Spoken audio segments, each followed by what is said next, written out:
Hi there, welcome back to another video of skin retouching. Basically, this can come under skin retouching, but I have to cover this. So today we'll be looking at the profile in the Adobe Camera Raw. So let's get started.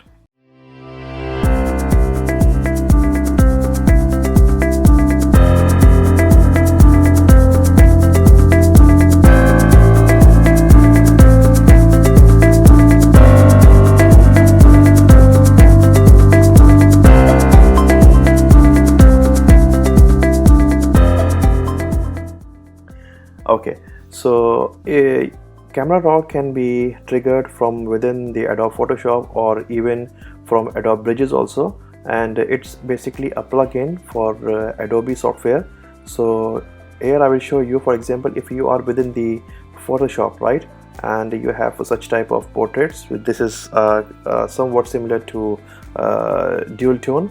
So this is a JPEG pictures. You can see it has been freely downloaded from unsplash.com. so it's a JPEG pictures of 8-bit. So what you need to do is go to filter and camera raw filter. As soon as you open camera raw filter, you will come across the similar window as you have seen this in Lightroom. They are somewhat similar with some additional features in Lightroom, and here you can see that we got a profile as color, right? So if you click over here, these 4 boxes, these are basically the profiles. If you go inside it, you can see that in my favorite, I have several profiles which I have made where we have star or we have bookmarked as favorite.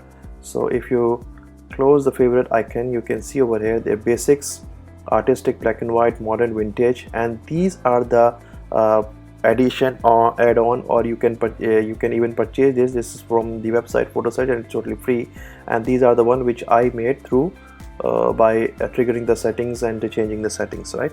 So this is for the JPEG. The reason for showing this is the profile, camera raw profile is different for JPEG and different for raw images. Here you can see, just have a look again, that you start from favorite, basic, artistic, black, white, and so on. And when you open a camera raw file, this is a JPEG file when it's been processed. So in camera raw file, directly from the cameras, which are from different extension depending upon the cameras. Like for Canon you have .cr2, for Nikon you have .nef, and all the other can follow it by DNG and later on. So the camera raw is capable of reading the raw file. So if you open a raw file directly to camera raw or in Adobe Bridge or through Adobe Bridge or from Adobe Photoshop, you will see an additional setting before the favorites or after the favorites. It may vary, and they are the Adobe raw, and the other one is color camera matching. So I'll show you that. If you click OK, it will go back. If you click cancel, the settings would not apply, means it's as original. So let me go back and show you my camera, my Bridge. You can see in Bridge, Adobe Bridge is basically a browser. Just for short information, it's a browser, and sorry, not a browser, it's used for organizing pictures, like folder and like you have in Windows and Mac for organizing pictures. So here you have the camera raw. You can trigger the camera raw from here. You can see over here I have this raw image of CR2, right? This is from Canon, and NEF, this is from Nikon, and NEF, and this is from Nikon, right? And over here, you can see that there are these small gears over this picture. This shows that some work has been done on this picture. This is when you open this NEF extension in camera raw and you come back to Adobe Photoshop. So it will show you, it's a notification that some work has been done on this picture. These are totally raw. So let me open this only. What you need to do is right click again and open in camera raw. So this will not take this picture particularly to Photoshop. It will open directly in camera raw.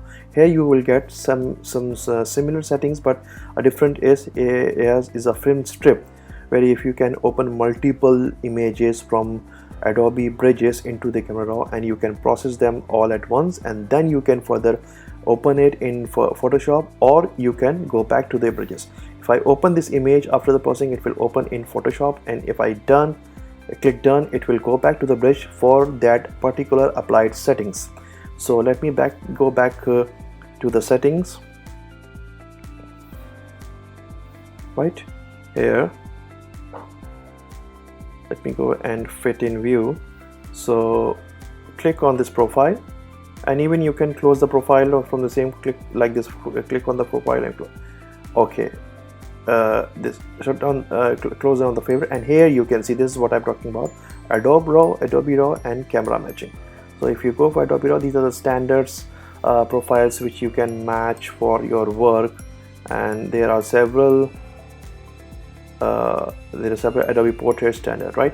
But if you browse the camera matching one, these depend upon your camera. If you open for Canon, which is CR2, this will be something different. This is for Nikon, so it start with DX2 mode, DX2, it depends upon the camera, right? So let me show you one. If you click on and profile, like I would like to go for this one, it's good on the skin, and it can differentiate the skin of the model from the background. And let me get this star DX mode 3, right? Just remember star. So this means that it will now appear in my favorite list. Okay, and there are several of them. You can even highlight, you can check that what are the settings and how they look, depend upon your mode. In modern also there are some.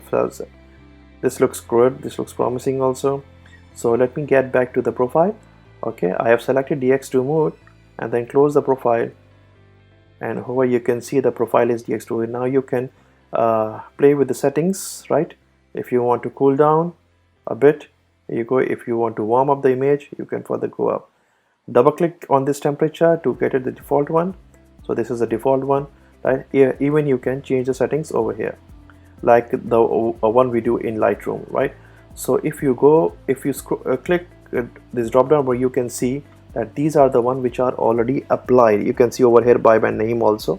So these are the one for Adobe Camera Raw profile. If you go back to the profile, you can see that in my favorites, here you go, in my favorites you can see all the way down that, yeah, here you have DX3 mode, right? Modern. These are all from different different folder, different setting. And one more thing, just why I want to highlight, that if you go all the way down, you can see over here that the photo search, this is a profile from a website freely available, so you can test these also. You can download them from photosearch.com, and the user profile one are the one which I have already made by changing the settings. So here's the short description or short explanation of Adobe Camera Raw profile. And even after the work is done, you can open the similar image. Means after applying all the settings, you can open the similar image within the Photoshop, like open image, and it will open. Just wait for it. It will open in Photoshop.